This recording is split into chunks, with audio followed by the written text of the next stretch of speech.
This is a download from BFM 89.9, the business station.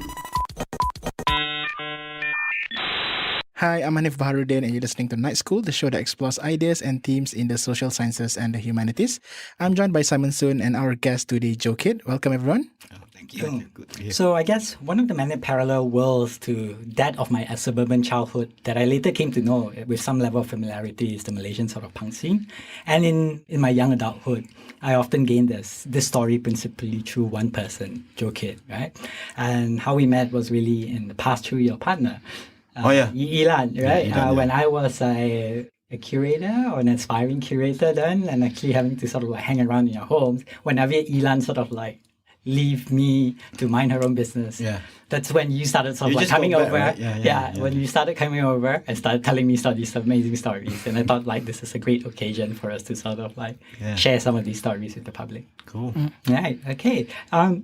Maybe to sort of like for those of us who sort of like don't know you, you've been called Abang Joe. You're like also called like the grandfather of the sort of like Malaysian punk scene. What is punk? How do we sort of? For listeners who are not familiar with the scene at all, who are not familiar with the genre of music, maybe we can start with just giving a bit of an overview. Okay, it is kind of funny because there's one time me and Fahmi Reza and everyone we having a talk, and it's about the role of punk or what role punk can contribute to society and stuff like that. But the first 45 minutes was all this answering the question of what is punk. Right. Okay. Right. What I'm saying is I like the fact that it is that way because that means that the whole thing, the whole punk thing is not been boxed basically. So you don't have a set explanation or description of what it's all about. So every single one you talk to what is punk and they will have their own so you cannot really with a single definition.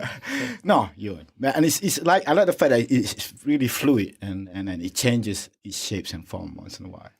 For me though, it is pretty much a subculture that happened in the Western world in the late 70s, who somehow I discovered when I was really young. I was about 14, 15. And when was that? In which decade was that? Was that also in the 78? I got into punk in 1978. Late 70s. My brother brought this. It's through my brother. Okay. So anyway, it is basically a subculture that involve rock and roll, involve fashion, involve a lot of political thoughts too, who commented on what's happening around them. And for me, it was really a vital rebirth of rock and roll, basically, because it brought back rock and roll into the fore. Because prior to that, a lot of the bands were just like bands like Pink Floyd or band like King Crimson, whatever, or these progressive rock bands. David Bowie even at the same time, it was doing a lot of this. Kind of took rock and roll away from the kids on the street. It became like really, really something almost exclusive in the sense that, you can't play that way. You have to know how to play guitar. You have to know how to. So, punk rock came in, you say, okay, if you know 3 chords, you just do your song. Okay. So, right. But the thing is not just music though. It's more than that. It's beyond than that. And that's how it shaped me throughout these years and decades, Right. Do all punk sort of like audiences actually play the music as well? Does it encourage you to be more participatory? Yeah, of course. Because it kind of like it broke that celebrity culture. Okay. I remember when I was, 15 or something like that, reading about how people met. I've never been to England or whatever, but people met all these big bands in the punk scene, like The Clash or Johnny Rotten or from Sex Pistols, in some pub somewhere, and there is no wall between the performer and the audience, and that's what they did, and it kind of broke that wall that has becoming bigger and bigger throughout the mid 70s by all these big bands who just playing stadiums, Wow. So in the early 70s, you got bands from the R&B kind of rhythm and blues, pop rock bands, and like Eddie and Hot Rods and things like that, who just brought back raw rock and roll. And playing in pubs, and that's how it starts, in the sense that bringing back the whole feeling. And then the Ramones come out with the album, and brought everything down to 3 chords and Right. simplified everything. Right, And- right. So by simplifying rock and roll, is that also then re-energizing certain kind of like rebellious spirit, or trying to refine or bring to the fore I think or it's, renew it's, certain kind it's of the result. rebelliousness? It's the result of rebellious spirit. Okay. You know, because you look at, even in the art world, you got all these like people who kind of like lost touch with the street, basically. They've Okay. gone so far up into their nether regions. Right. They lost it somehow. So, and then these kids start thinking, oh, they're not singing about me anymore, not singing about what I'm, the things that, really important to me. And in the same thing as the art world was doing, and you got the celebrity thing, you got, Dallas, whatever, on TV and stuff like that. So it's kind of very far-fetched, very far away from what you're feeling. And they took it back. Okay. And yeah, I mean, if you want to talk about punk in the sense of that rock and roll thing, it goes back a long time. Right. Even the first bands who heard like Beatles or things like that and started to have their own band in their garage, basically, and doing it their own way. They just, just how to say, distill what they hear and then turn it into their own thing without really knowing how to play. And Right. and that started like in the even the late 50s even. So if you want to go back to the culture, it goes back to a long time. And what does this mean for a young adolescent growing up in Terengganu? Personally, in the late 70s, say. personally, it's almost like a epiphany or revelation or something like really profound, basically. Or you are also hitting puberty, lah. I was 14, 15, yeah, probably, Okay. yeah. But I was listening to music. I mean, my dad had his Bonnie M, and what's the guy's name who produced Donna Summer? Excellent electronica kind of guy. But anyway, and my uncle was, I mean, he brought to the house like a lot of the kind of like rock and roll of the late 60s, early 70s kind of generation. You got Hendrix and you got Janis Joplin. And my brother was listening to a lot of the more recent at that time. It's like Deep Purple and Led Zepp or whatever. So when I found punk, it kind of like gave me like, wow, this is like nothing like anything that I heard before. And it's so fresh, so brash, and it's like really liberating.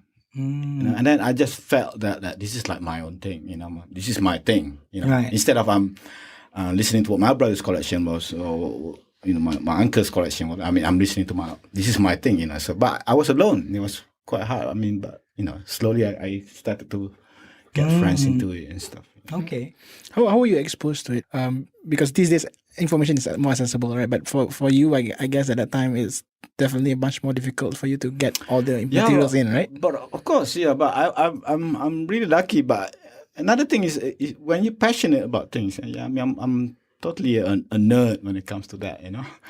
I was a nerd prior to that. I was really into comics. I was reading a lot about I was really into English basically, and I carry around dictionary in my pocket. And, Oh, really? and Okay. anything I can pick up in English, and I would just read it. And then the films. I had a bunch of friends who we would collect posters of our pictures of films from newspapers. And we have our own scrapbooks and stuff like that. So I'm pretty much, very much a voucher for Your pop Pinterest. culture. Yeah, there's no Pinterest. But what happened was, actually, it's not so much the music or anything. It was the fashion. It was the look first that got me, actually. Okay. My brother, we were very close. I mean, he died probably about 8 years ago. Oh yeah, I'm sorry. But he came back from because he's studying in the Star, Sekolah Tunku Rahman. Okay. He's one of the bright students from Terengganu, so he got sent there. I mean, we came from a very poor family anyway, but he was, he got very lucky and also very smart. And anyway, he fell in with a bunch of kids there in the school who were progressively listening to new music. And those days you have a lot of music newspapers or music papers from the UK selling here. I mean, it's a bit late, probably about a month or maybe 3 weeks late from what, let's say, he came out on the street in London. Right. 3 weeks later it would arrive here. Or Okay. a month later. But nevertheless, it came. Yeah, right, it came, right. and they were listening to all this great stuff, and then Music Express, especially one of the music papers, was really, really good. Okay. Was really amazingly written. Was that how you found your community? Was it principally through these newspapers, or No, I mean was this, that Malaysia? this for me is right? my entry introduction point. to Okay. it. You know, my Right. brother came back one night. We were very close. I waited for him at 3 a.m. He arrived with a bus. Wow. So when I picked up his bag, my sister followed him to the house, and then his diary, a kind of book, fell off, into the floor. And I picked it up, and it opened up to a picture of Johnny Rotten. Okay. And I said, "Who's this guy?" Because it's like, he got this sneer on his face. He got this kind of like spiky hair, like really, really nasty looking, but at the same time cheeky. Okay. And then he got this safety pins on his jackets and handwritten stuff on his jacket. Wow. And it's just totally out of his world, like alien, But Right. it's so like really powerful.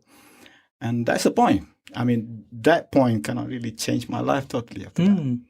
And so, having sort of like discovered this whole new world, how did you then go about finding your kindred spirits?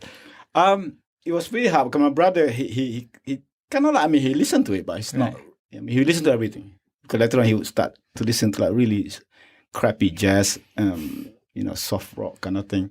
But he listened to everything. He's a great guy. But I really stick to it. And it was very hard because I was alone. This is the town of Dungun, it's very small. I've been there. Yeah. But what's good about those days was that there was a bookstore run by a Chinese woman near the main town, which is Kuala Dungun. I would cycle there all the time to get my comics. I was reading a lot of Daredevil and Ghost Rider and things like that at that time. And they have a magazine somehow at that time. I went to get my comic and I saw this magazine. It got Punk Rock Stars. And it's one of those, later on I would find out, it's actually one of those exploitative music magazines, because there's a trend going of new wave music and punk rock. So some publishers decided to cash in on it and said they put pictures of Ramones or... And this is a Malaysian publication? No. Okay. It's American. Okay. It's American. Because those days you can get Cream magazine from America. You get a lot of music magazine from England. Because we are, after all, we are still leftovers. They're still leftovers from the colonial days, you see. So the cultural stuff, you can still get it. But the TV was more American at that time already, Whereas a lot of the reading material is coming from England. So anyway, that's how I kind of get into it, get to know the bands and everything. And at one point, there is this magazine called Fanfare, I think, from Singapore. I think it was published in Singapore. Okay.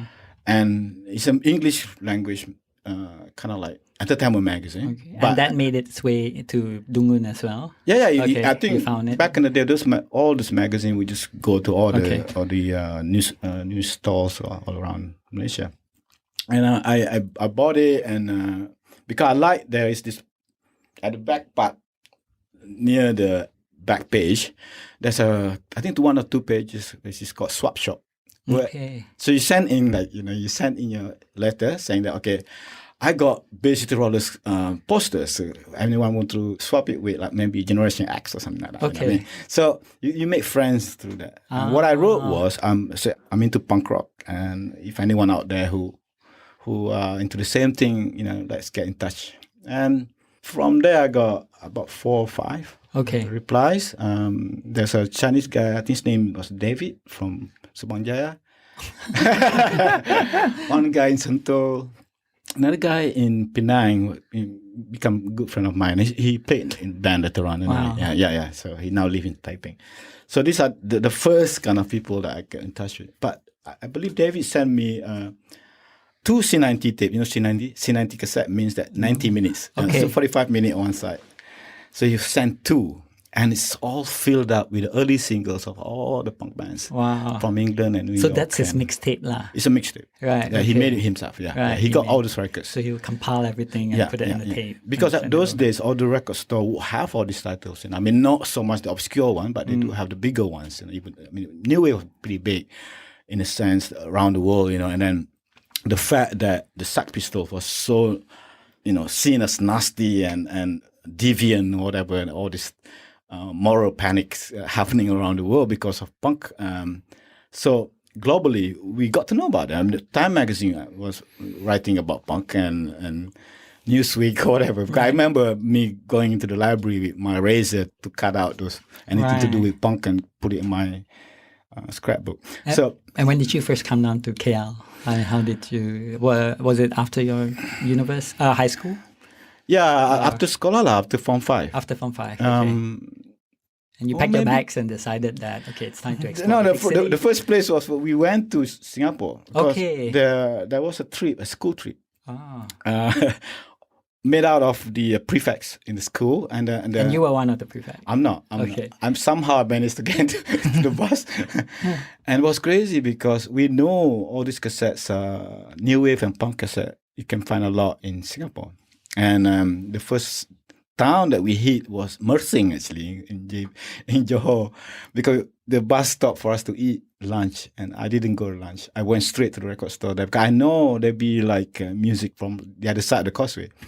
And I found the Specials' first album, which was like, oh my God, that was 1979. And I went into Singapore, inside there, in Woodlands, there's a lot of cassette shops, and I got The Clash, and it is like really crazy stuff for us. Mm-hmm. And there was compassion with the Dead Kennedys and all the more hardcore punk kind of stuff.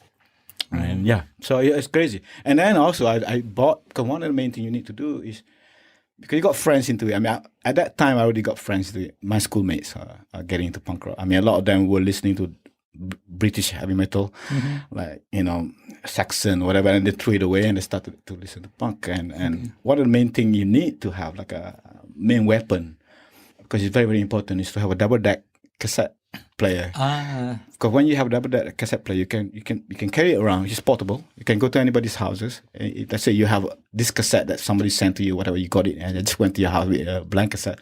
I would dub over it, and then I would dub it for friends, and friends would come to my house and stay for a night or two, and we just sat down there and just dubbing stuff just to give out. Yeah. So because like the sound is so raw. When you dub it, it doesn't actually sort of diminish the quality of. No, I mean, unless when you say, or it might even enrich it, you would say. No. What I'm saying is, like, of course, after maybe your copy has been copied and copied again, of course, then it goes really dim. You can't hear really well. But a lot of recordings back in the day was really good. If you got like Dead Kennedys early albums and stuff, it's really, really good. Mm-hmm. And of course. It goes on because this take a long time, you see. 78, I got into it. And then I started to listen to John Peel on BBC World Service, which is like it's being broadcasted from Singapore. And then, so on shortwave. So you can't really hear it proper in the sense that, you go out of phase, like, and come back again. But then I would record it and then I would, listen with my friend of the recording, and then we would sit down and try to review what we heard. So we got introduced to a lot of bands, and then I subscribed to New Music Express and from KL. Because in KL there's a shop underneath the stairs at Pertama Complex. I think it's called SM Salim's, and I went there once and I said, "Can I send money from Terengganu? And then will you send all this magazine to me?" And he said, "Yeah." Okay. So I'm like really totally into it. I would read and reread, and crazy. It was crazy. Cool. Right. And then community started to form through it, and it goes on, And I started doing my fans in late 86. Okay. So and then it goes on, Okay, cool. Okay, we have to take a break, unfortunately. So stay tuned. You're listening to Night School with me, Hanif Baharudin and Simon Soon. And this week we're joined by Joe Kid, and he has kindly chronicled his journey into the punk scene. Stay tuned, BFM 89.9. BFM 89.9, you're tuned into Night School with me, Hanif Baharudin. I'm joined by Simon Soon and our guest of the week, Joe Kid. And we're discussing Joe's foray into the world of punk, right? And I think the first part was more of chronicling your journey into the punk scene. And in the second part, we can sort of like focus on your observation of the punk scene, especially your societal observation. I think it'd be cool to get your perspective on that, right? So how does punk influence your outlook on the community, on the society? And what do you observe within the punk scene itself? Is there like a class dimension to it? Is there like, societal background influencing the kind of people that are into the scene and things like that? Personally, how it impacted me was in a way that suddenly I kind of see that I have a voice that and I can say things, and I can put out what I think. You don't not necessarily need to become somebody or whatever to have that leeway to do things. You can do it. Whatever. You can play guitar, just form a band and things like that. And in terms of me as a growing up, I'm being a Malay kid in Terengganu, basically, pretty much a very conservative society. And there are things that I don't really agree with, a lot of stuff I don't agree with. And I kind of rebel through that. I mean, kind of like punk rock kind of inspired me to empower myself. And that been, I think for me, one of the truest thing about punk is about that self-empowerment. I do believe a lot of my generation back in the day, we were pretty confused with what's happening. We were really scared in the sense that quite timid, actually. We don't know what we're going to do.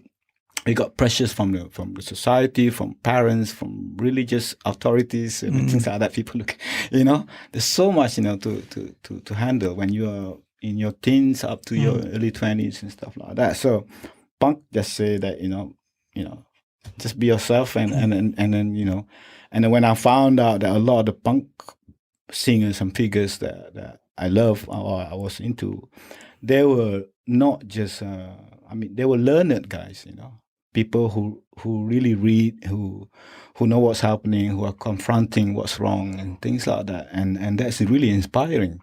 Because prior to that, you just been told what to do, Right.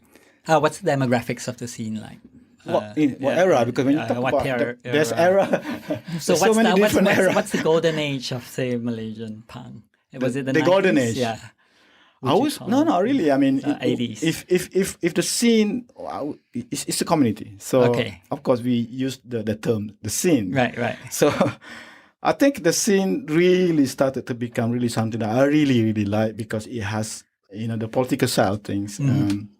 They have good politics, and not just rock and roll, whatever, because you got good politics, you got people who are very active doing other things besides making music, writing and stuff like that. I would say that would be somewhere in the late 90s. Late 90s. Because the younger kids came in with a more DIY kind of version, of, taking back the method of production from the record companies and stuff like that. Because prior to that, it was so expensive to record anyway, so you have to get signed to a company to record an album in the early 90s anyway.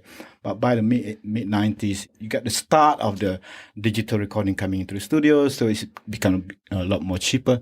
So a lot of these bands started to do their own thing and put out and print out their own recordings and stuff like that. So, and there's a lot more. I mean, by the time we have like IRC and Yahoo groups and stuff like that, so there's a lot more community in terms of community forming in a more kind of how to set kind of ideas about things. We were talking about gay rights, Okay. I mean, earlier on, way before, it became a thing, Right. I mean, because it was a big problem, because we have coming from a society with pretty much conservative, so, there's a lot of fights over it, Okay. And we got kids who saw like a movie like Romper Stomper and become racist skinheads or racist punk, And so those are the things that we were struggling with back in the late 90s. And for me, it was good because people are actually fighting back against all that.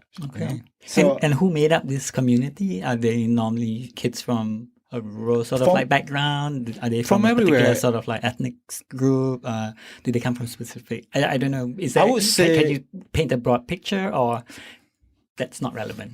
To see the whole cross section of society. I mean, at the end of the day, we don't, guess that's another thing. I mean, but probably we have to unpack that some other day. But what I'm saying is like the racial barriers. There's no racial barriers in the scene, but it's just depending on whether you are into it or not. Okay. But on the way here, you were sort of like saying maybe for a specific sort of like ethnic group, because of the kind of like music that they were exposed to in the past, or the sort of like cultural aspirations that they were sort of like inbuilt into the community sort of like values, it would sort of like shape whether they are Yeah, I was more telling you receptive to about punk or not. there's this joke, probably not a joke, probably Yeah. probably real. The fact that the question of why there's not so many Chinese in the punk scene or in the underground music Yeah. scene. And a friend of mine said that basically because a lot of the parents of the people coming from the Chinese community, they were not listening to, they were listening to like really sappy stuff like the Carpenters and ABBA and things like that. Whereas the Malay It's true, my parents mom might be listens to listening to them. Deep Purple, Led Zeppelin, or Pink Floyd. So there's these two different Yeah, things. right. Yeah, But yeah. it's a joke, but at the same time, No. kind of like, okay, yeah. I think there is So- a sort of like, a kernel of truth in there, actually. Funny, yeah. Yeah. That's pretty interesting. Because you can tell that the punk community is quite communal in that sense, right? They're very It is together. it is very, very important to have. I mean, it's a community because this is the thing that people cannot. I mean, some people don't really understand it. I mean, most of the time, like people like me, we were misfit in a sense. We cannot really fit into the normal society in a sense because we have other ideas about things. And that's not only me. There's a lot of other people, kids like that. So that's where we become a community because we found each other, and then it become that.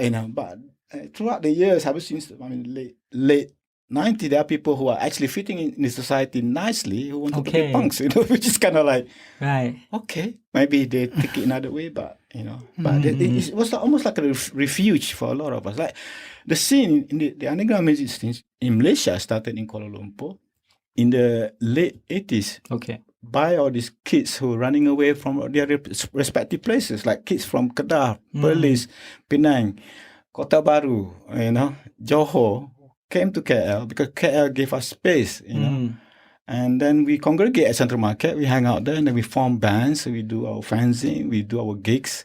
And that's the start of it. But I would say only about 1% is from KL itself. Right. The rest is all from the outside. For me, it's running away from all the pressures that the society is putting on them. Whereas they want to look for themselves their own way. I mean, I want to look for myself by my own rules. I mean, I don't want.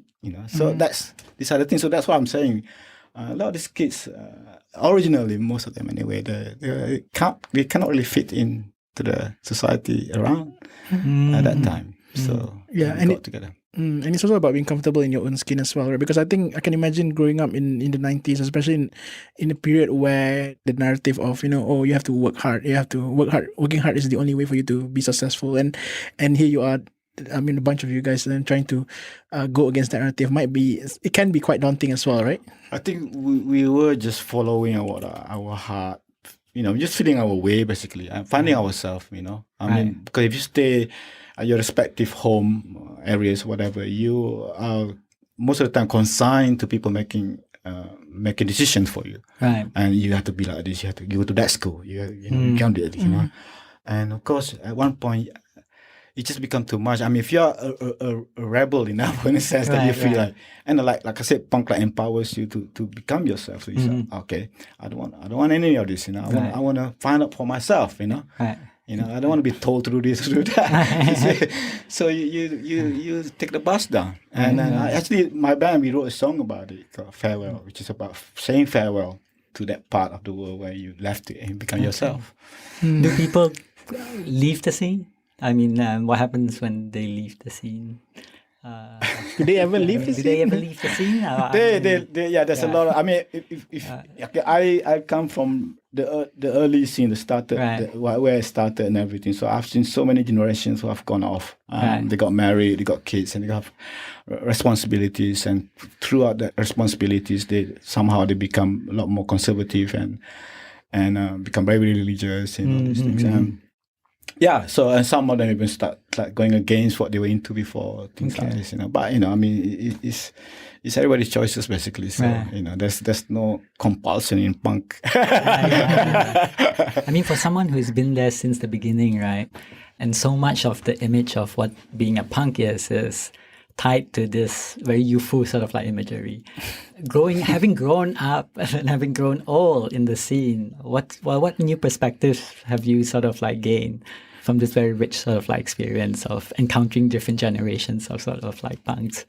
Yeah, what I see is the country. I mean, the country is changing a lot, Right. I mean, there is this sense of self-confidence that really, really like beyond what we had Right. in this For the young. for the young Right, people, okay. 70s, 80s.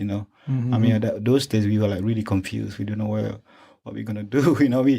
There is no kind of set thing, even about economy, about working hard, whatever. I mean, it's just like all over the place. Right, you just But now you look at kids now, they voice out their whatever is they're feeling, without really, totally. I mean, there's a lot more confidence, of course, and there's a lot. I would say, 'cause I saw the building of the middle class, throughout the 80s, mid-80s onward, and like those days, everybody just go on a bus to go to a gig, and nowadays everybody just drive,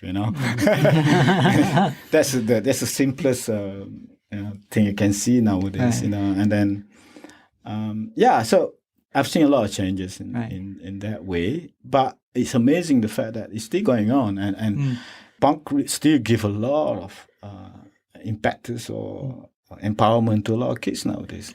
We just played a show like 2 days ago, and then all these kids there, and then they have their own bands and stuff like that. Amazing. Do you think that, especially in this day and age where the value of individuality is much higher compared to before, right? And so, do you feel like indirectly there are a lot of people who, subconsciously are living the punk way or punk way of thinking or the punk lifestyle without actually being punk themselves? I think because back then, and due to the nature of our community that's always been a bit more communal, we tend to, subscribe to the identity of a group, right, rather than believing in individualism, right? So I think, especially, with these days that we're a bit more globalized, we champion individuality to a certain extent, right? So I guess, like you said, it's easier to find people who are a bit more confident and who don't feel the need to be a part of a movement or part of a group to be themselves, right? So do you think that indirectly the punk ethos have been democratized in that sense? But it's always been democratized, But the one thing funny but people don't understand about punk is just that you are allowed to be yourself in the scene.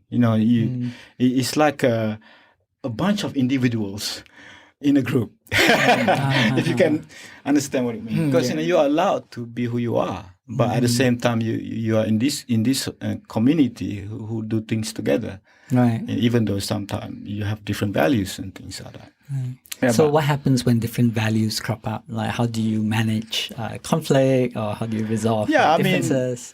Is there a mechanism that I would say that you are allowed to disagree, of course. Okay. So that these are a lot of the things that people outside the society don't understand. That there's a lot of conflicts in the scene.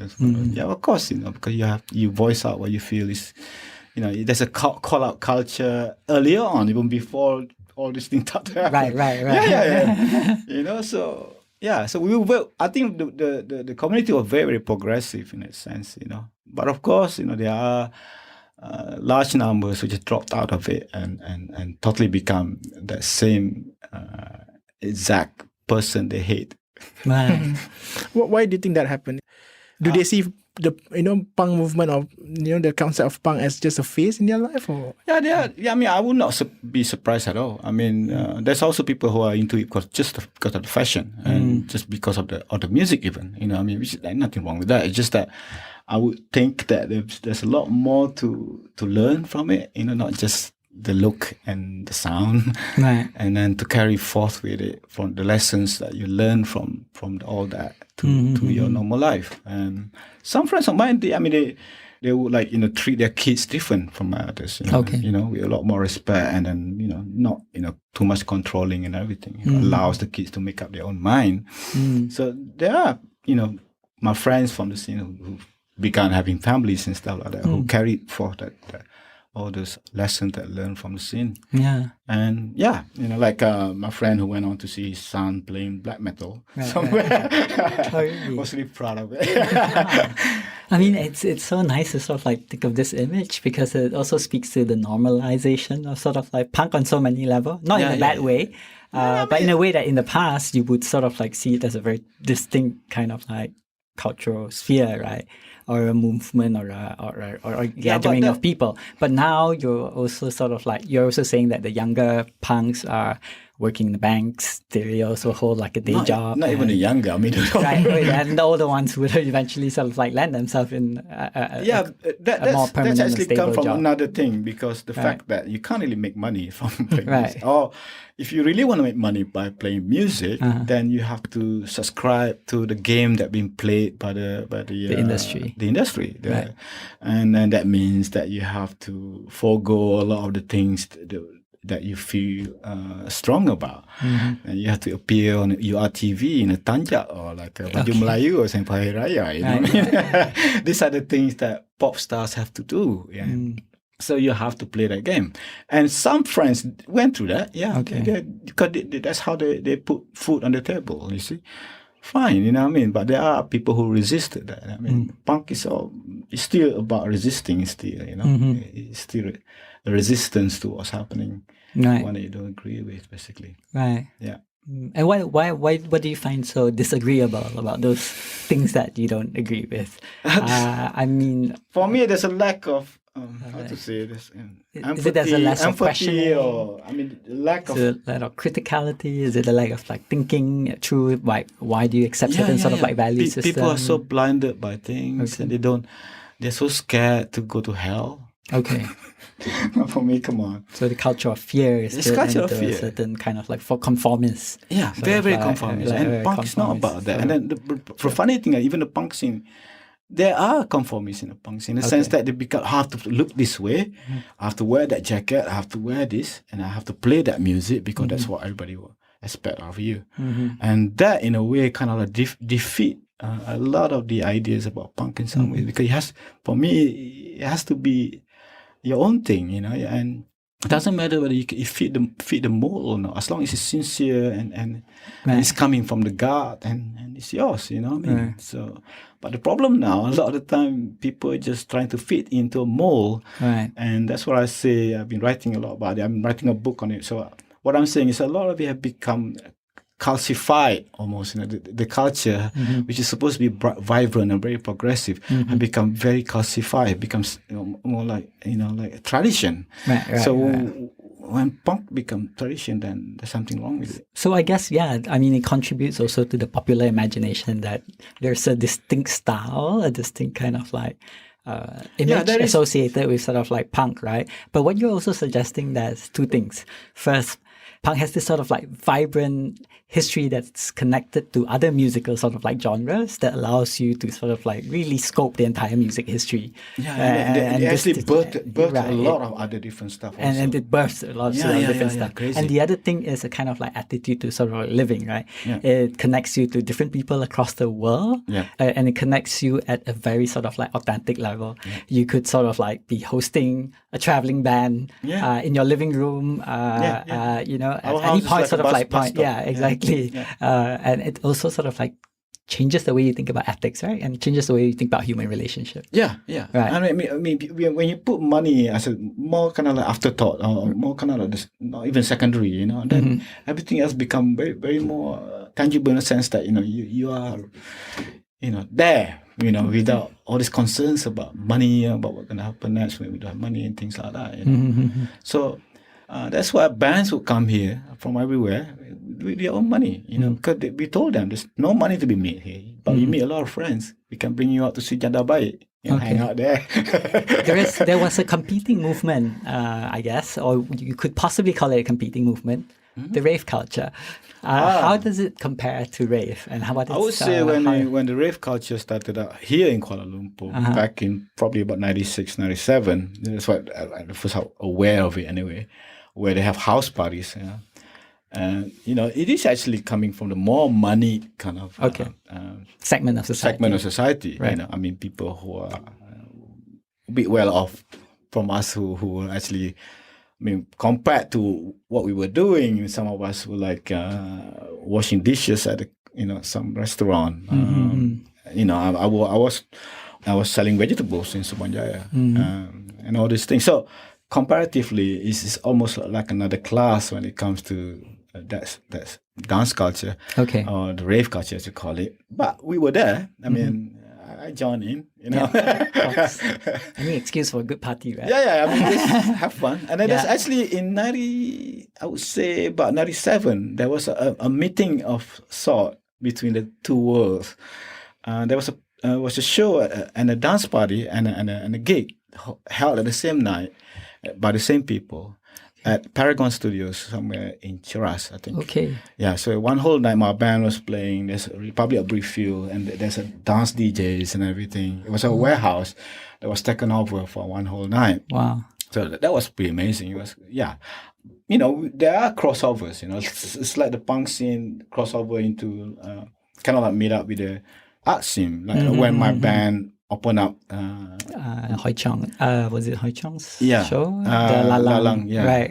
Yeah. With Ho Chong, Raja Shariman and Bayu. And Bayu, yeah. Right. So that we were called in, and it's like amazing because Bayu came to the Central Market, looked for us, and said, "Hey guys, we want to invite you to open up our show at the National Art Gallery." It was like, wow. So I said, okay, cool. But I said we should call in other bands too, not just my band, because there are a lot of bands. So we got like, I think, 4 bands playing that day. It was amazing, and that's where it became. So there's always this crossover thing happening, which is great. I love that. But of course, it's coming from different world. It's like you go to like a 5 art kind of theater thing, and that's totally different world from what we're coming from, But it's great people there, amazing stuff we're doing. Yeah. Just that amazing story about bridging worlds. Yep. Yeah, it's just that maybe the tickets a bit expensive.